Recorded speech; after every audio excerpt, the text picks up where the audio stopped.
Being a happy and vibrant mother, that's what we're going to talk about today. Things that I do, things that I'm currently doing as a toddler mom of 2, having had 2 kids under 2 years, and also being a wife that espouses more traditional values. Before I got on this video, just a little side note, you'll probably see I have like this stain on my dress, and normally I would change, of course, out of the dress before I filmed a video for you, but I thought it went with the theme pretty well, like going a little bit more with the flow, being relaxed, being a happy, a vibrant mother, because a lot of times when we see happy and vibrant mothers, we tend to think that like they have perhaps some sort of extra help or something that takes away the obstacles in their daily lives when it comes to children, like the stain on my shirt that my daughter just did while I was doing my makeup and I was letting her be there. I even have like marks on my calves because both my kids, I was just letting them like enjoy the moment and help me do my makeup. But back to what I was saying about when we see a vibrant and happy wives and mothers, it might be very well true that they have extra help or they send their kid off to daycare, that kind of stuff that alleviates them and gives them free time to be more relaxed. But in the case of many of those mothers, I think that they do similar steps to what I'm going to elaborate on in the next couple of minutes. I don't have any help at all, and that's not necessarily like a choice. That's just that, my mother passed away. She used to help me when my son was younger.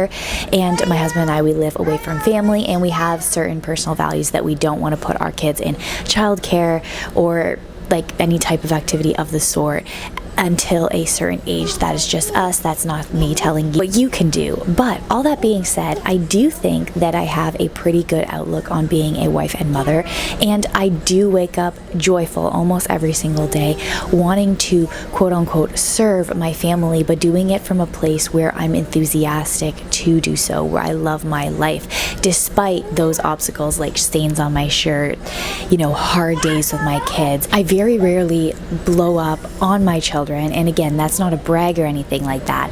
It's just that I have done certain things that cater to my personality, which I'm going to elaborate on, that have helped me get to a place where I have resiliency to those things. So before I get into the video, I encourage you to hit the like button if you want to do something nice for me, because it really makes a difference in the channel. You can leave your comments down below. What do you do? What are your thoughts on this subject? And if you want to go a step further and support the channel, I do have a members only section of the channel, which I'm going to link in the description box. So let's get right into the first point, which is of course the basics that you're probably going to see anybody talk on this subject preach about, which is taking care of your physical health. Being somebody who's born in the younger millennial as well as like older Gen Z generation, the Zillennials, a lot of us grew up with the messaging pushed by the millennial generation of like waking up at 5 a.m., grinding, having this like full workout routine with like perfect smoothies, that kind of like wake up with me at 5 a.m., 6 a.m. routine that we used to see on YouTube growing up as teenagers and early adults.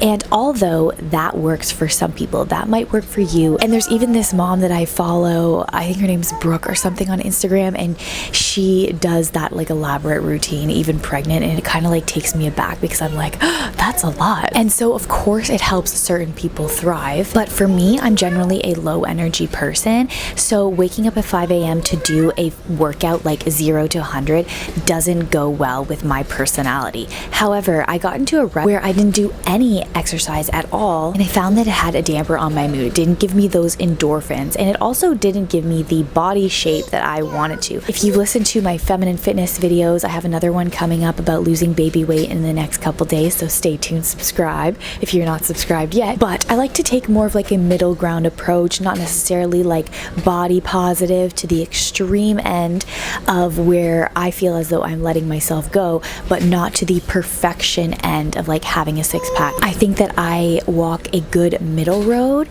and so anyway, long story short, I'm going to elaborate more in that video coming out, but I've also done so in the past. For me, I really elevated my mood and again, my body when I realized that exercise can be incorporated oftentimes throughout the day and doesn't have to be this big ordeal. So I wear a lot of dresses, and although the fashion advice is not to wear runners with dresses, once I got over the fact that I can indeed wear runners with dresses and still look put together, I started doing that, and it helped me walk more. It helped me run after my toddler. At the beginning of the weight loss journey that I was on postpartum, I did a lot of those like 10-minute workout videos, even with my kids, like on YouTube. There are plenty of them. I really like Move with Nicole for Pilates because her stuff is like, again, middle line, not necessarily extreme workouts, but not to the point where like you feel nothing. The point is, I kind of hack my day to include exercise here and there. I walk a lot now that my kids are older. I use a walking pad / treadmill to get those walks in here and there. Any type of movement does really help me be more of a vibrant wife and mother, because again, it gives me those endorphins to feel good, but it also helps me physically look to an extent, realistically, that I look good. Not, going over the top, but realistically that I feel proud in my body. Also, sleep is so underrated. You might actually look at me right now, and if you look closely at me right now, I do not look that vibrant, even though I'm making a video on being vibrant. And that is because I haven't had a lot of sleep over the past couple weeks because we've been doing a lot of fun family activities. But normally, sleep would be like the pillar of my beauty routine of taking care of myself. And I feel even more deeply rooted in like the basics of not over consuming alcohol, junk food, sleeping as most important before any beauty products that you invest in, because I've noticed the decline in my skin and the way that I look over the past couple weeks just by not doing those things because of having fun times with family. And that's okay. Like, life has, times where you veer off track. But in general, those are the things that I prioritize. And at first I felt even a little bit self-conscious coming on the internet and telling you like you don't need all this excess product, just like a good moisturizer, maybe like a day serum, a vitamin C serum, some SPF. But the reason why housewives in general look good in their old age is because they can fit in more rest in their days. Doesn't mean that it's not a hard job to be a wife and mother full time. It is if you're doing it to the degree of excellence. But you do have some leniency in the sense that your boss is yourself as well as your husband, so taking a nap after you've gotten everything done that you need to get done, or cuddling with your kids on the couch, is possible when you're not working a traditional office job. So anyway, now that we have the basics out of the way that you all heard me harp on this channel continuously about, and I'm sure you're all familiar with yourselves, you just had to have me say it to you like big sisterly advice, let's get into more detailed tips with the next one, which is joining a playgroup. I know a lot of times mothers are hesitant to join playgroup activities because they think that they need to make like best friends with other women in order to have this playgroup. And although that is the ideal situation, we have spent time living in many different locations. We are currently living in our RV right now, and we have been stationary at several different spots, but still moving. And I also moved from the city that I grew up in when my mother passed away all the way to Montreal, to the big city where I pretty much knew nobody. But the factor of being social for a woman is so important. And yes, you can and you should supplement that with online communities that talk about being a wife and mother, but you can't negate the fact that you need in-person connections with other women. So back to the topic of playgroup. Playgroups are actually easy to find in the community if you know where you're looking. So churches, community centers, and libraries are your best friend when it comes to this. When we were stationary at a place throughout our travels for like a month, I found a lovely library, and I actually met two of you who watch my channel who recognize me there. But normally I wouldn't meet people that recognize me online. For some reason, many of you were located there. I also got emails, which is super, super nice. And I did tell my husband that that should be a place that we consider perhaps moving into in the future. But anyway, libraries are so easy because you can often pop in and out. Community centers, when I lived in Montreal, there were many community centers that had, it was in French, but like what it calls like respite for parents, and is specifically geared for stay-at-home parents or parents who work part-time. It gives you a couple hours. You can come with your kids. I was always with my kids because I'm like a paranoid mother like that, but you can drop them off for a couple hours or stay with them, and it's a play group done by actual professionals. It's super nice. And churches, again, I also mentioned in a previous video that I used to bring my kids to the Jewish Community Center because it was safe safe, had good activities, and I'm not Jewish at all. I just had to pay a small membership fee, and all of these activities were open to us, and there was definitely a multitude of a multicultural crowd. It wasn't just Jewish, so don't write off a certain church thinking that like you have to absolutely go to that church. Even when I was at the library that I just mentioned, there was a mom that told me about a church in her community that had free soft play, and you know, it's usually just like a small donation. You show up, give the donation, and you can participate in these play groups or these soft play or, you know, these activities. You don't necessarily have to be tied to that particular church. So my point with this is like open your horizons, but including structured activities is not only good for you, but good for your kids. Your kids, sometimes we have the tendency to stay inside all day just because it's like easier at first instinct, but you will see that their moods improve. Even if they throw a little temper tantrum getting out of the house or leaving the activity, overall their moods are going to change, just like yours are going to change, because it's good to be around other people. We are communal beings after all. And anyway, I don't need to go on and on about that, but you understand what I'm saying. A play group has definitely made a difference in my mood and has helped me become a better, vibrant wife and mother. And also when I come back from these play groups on days that I go, I'm happier, which spills over to my interactions with my husband as well. The next thing you've heard about me talk in the past, especially on Instagram, is that I do what I want, but I take my kids with me.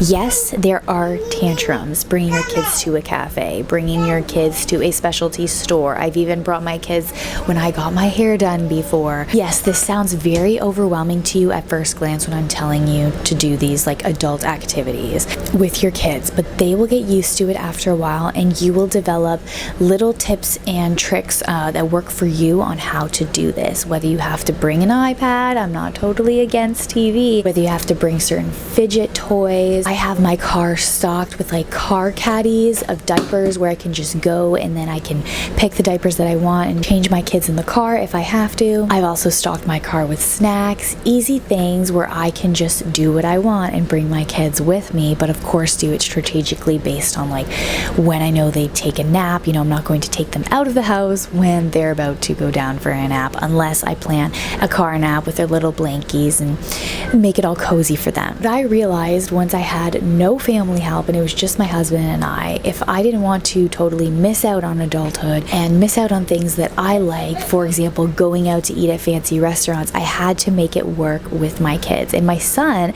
because during the time that my mom passed away and anyway, I really loved eating out. I was also pregnant at that time, and it brought me a lot of joy because that is one of my favorite things to do, is get dressed up and go out to eat. He is so well behaved now at the restaurant. He just knows what he has to do because I trained him, so to speak, to do those activities so that I didn't miss out on my life. And the other thing to note is like we get so afraid of them doing a temper tantrum in public, but you have to remind yourself, and you have to work this muscle yourself, that you're not going to see these people again if your kids do have a temper tantrum. And just if you want to feel morally good for good measure, you can set limits for yourself. Like I would plan these dinners at 5 p.m. right when a restaurant would open for dinner, and I would make sure that I already knew what my son wanted and what I wanted on the menu and order. And then if I wanted to prolong the dinner experience, I would do something like go get a coffee and walk outside with my husband, with our son in the stroller. And then although the portion at the restaurant was shorter because I put in precautions to make sure that there wasn't like a big temper tantrum, I was still able to find like ways to make that dinner experience enjoyable. It's just an example of what I do, and it's also blessed my marriage because my husband and I are still doing something fun together. So I get to be a vibrant wife for him. I get to fill my cup, and I also get to show my son that participating in society is okay with putting in those safeguards in case he has a tantrum or in case we need to leave early, that the whole experience doesn't totally get ruined by the obstacles that might come our way. Now, the next one is maybe a little bit surprising to you, but I don't believe in not venting about the hard parts of motherhood. But the difference is that I don't believe in toxic mommyhood culture. So how do you find a good balance with that? This is going to differ based on your personality. What I found was that when I consume a lot of Reddit forums and online groups talking about motherhood, I get into the negative space of feeling sorry for myself, of like feeling like every single, even like mundane task like cooking is this extra burden. So I avoid those. You really have to get a feeler for what puts you in a bad mood. Just be aware over the next couple days what type of content that you consume, or like what kind of people you're around that get you into that negative space, because a lot of motherhood nowadays is tainted with feminist messaging of being a mom is oppressive, of being a mom holds you back in life. So even though you might have a creator or a space that is catered towards helping you in your motherhood, a lot of times, for lack of better term, it can become a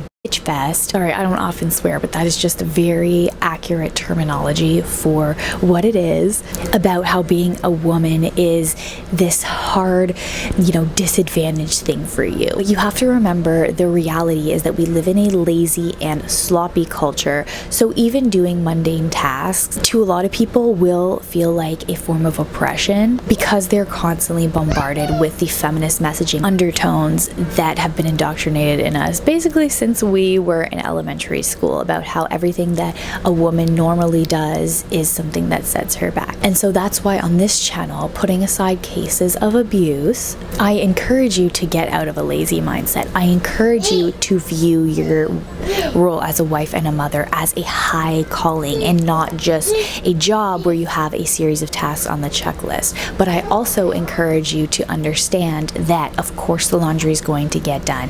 And just like your husband has the responsibility of providing for the family, for example, you have to get out of the mindset that your tasks are oppressive, rather just what has to get done for the productivity of the family. And yes, there's a big element of sacrifice in motherhood, but anything in life, even if you decide not to become a mother and you wanted to be a CEO or found your company, you are going to have to do things that you don't necessarily want to do in order to reach that goal. And when you stop consuming content that views kids as crotch goblins, as little demons, that gets you to hate your husband because it gets you to overanalyze every single tiny thing that you do for him, trust me, you're going to snap out of that mentality when you become aware of it, and you're going to find so much more peace in being a wife and mother. And so back to what I was saying about the difference between toxic mommy culture and venting. I still do believe in venting in a healthy atmosphere, because again, to the playgroup point, we are, especially women, we need to connect with others in order to feel mentally healthy. But to prevent the trap of getting into the toxic mindset, for me, I have a chosen number of people who actually really support the work on my channel, who are my friends, who have the same outlook about, at the end of the day, putting our families first and having more of a traditional family structure and everybody thriving in that structure. So I keep my venting to those women, because I know at the end of the day, we can listen to each other and we can honestly tell each other if we're being lazy, or we can laugh about hard days and motherhood, but at the end of the day, remind each other of how grateful we are to be in this place. And if you don't have people in your life like that, another thing is finding a therapist, finding one that aligns with your values. When I did therapy a couple years ago, I had a Catholic therapist, so it was easy for me to have a safe space to vent about my anxiety. Just a safe space knowing that I had similar values to somebody, but having that open dialogue to be able to express myself definitely helped me feel better. I also want to encourage you to trust your mother's intuition. That has been a big element of my motherhood. In modern culture, we have a lot of messaging telling us our kid needs to maybe sleep independently by a certain age or be potty trained by a certain age. But what I have found now, having 2 kids, I'm not a total expert, but what I have found having 2 kids is that if you tune into your mother's intuition, you will know when the right time is to introduce whatever XYZ thing it is you're trying to get your kid to the next step. I was so worried about my son's vocabulary to the point where where like it was keeping me up at night and I was crying. But when I tuned out the noise and I just focused on activities that helped develop his vocabulary, he improved exponentially. Likewise with his sleep. Kids are people at the end of the day. They are totally different. They learn at different speeds. They do things at different speeds. And that's another big reason why I personally enjoy attachment parenting, because it kind of guides you through the easing of each stage. But I'm not going to get into my particular parenting philosophy on here because it's not a parenting expert channel, but just tuning into your mother's intuition has helped me become a more relaxed mother. Particularly, one of the big moments when I realized that was I was pushing a certain like feeding thing on my son, and he actually choked doing this. So I had to take a step back, and that was a huge wake-up call that no book can tell you how to better mother than your intuition. And I know the criticism is like you can fall into lazy parenting, like, you know, those unschooling people who have no structure at all. But I think that if you couple taking your motherhood seriously in terms of like a job and a vocation, like we advocate on this channel, but also have the balance of knowing that your intuition is the most powerful source that you can have as a mother, does create for a healthy environment to be relaxed, and yet to remind yourself that of course things need to be done. You need to homeschool your children if you're homeschooling them. You know, they can't defecate in a diaper forever. You understand what I'm trying to say here. I just think we have dehumanized motherhood a little bit because we've tried to dissect it way to the extreme. So they're walking in this very insecure and fragile headspace. Lastly, I do want to touch about themed days as well as adult fun. It's so important to make time for you and your husband, and this is a big element of what causes for me to be a happy wife and mother. It's more naturally easy for me to be a happy wife rather than it is to be a happy mother, because motherhood is still challenging in many respects. So that's why this video has been heavily emphasized on the end of motherhood, and when I feel happy in my motherhood, it spills over easily to being happy in wifehood. But I've been thinking a lot about this saying of like putting your husband first, and I do want to encourage you down below, if you have any ideas of what you do to put your husband first, I would love to hear it, because I'm still perfecting being a better wife every single day, and living a more traditional lifestyle and getting inspiration from the past is one of the big motivators of why I even started this channel, because it's something that I admire the historical women of the past having done. And I find in today's culture being like, we are all a little bit naturally more selfish, and that causes for our relationships to suffer. But one of the major ways that I make sure that I am a happy wife, that I do have themed days where I take it a little bit easier to feel rested so that I can spend time with my husband after my kids go to sleep. And I'm going to outline more of my system on the member side of the channel, but essentially having days where you allocate to make sure you connect with your spouse is something that I have found very important in my marriage, and that might help you being a happier wife. Because a lot of times we think as women that we have to have like the perfect conditions to be the best wife possible, but a lot of times it really is just making sure that you're connecting with your husband every day or every few days that creates that positive feedback to being a better wife. And also reminding yourself, I did talk about responsibilities and of course not being lazy and getting those done and not being in victim mindset, but remembering that the most important and the most valuable thing, second to of course doing those basic things like the laundry and cooking that keep a household running, is being a joyful wife. If you can just even get like the bare minimum done in terms of your responsibilities, but you show up joyfully for your husband and you are that joyful presence and you connect with him, you know what I'm talking about, that actually will pay off rather than trying to be perfect completely domestically and letting that other side of you go. And also remember that it is a huge blessing to have somebody to create a life with, to have somebody who loves you, that you love, that you share the most intimate parts of yourself. Again, in terms of like the negative cultural talk, we are conditioned from a young age to view men as oppressors, and as dangerous. And yes, you know, there are dangerous things as a woman. You don't want to walk outside alone in the middle of the night, but you don't want to take that messaging into your safe space, into your marriage. We've reached the end of the video. So again, I'd love your feedbacks. Hit the like button if this is content that you enjoy. It really helps support the channel.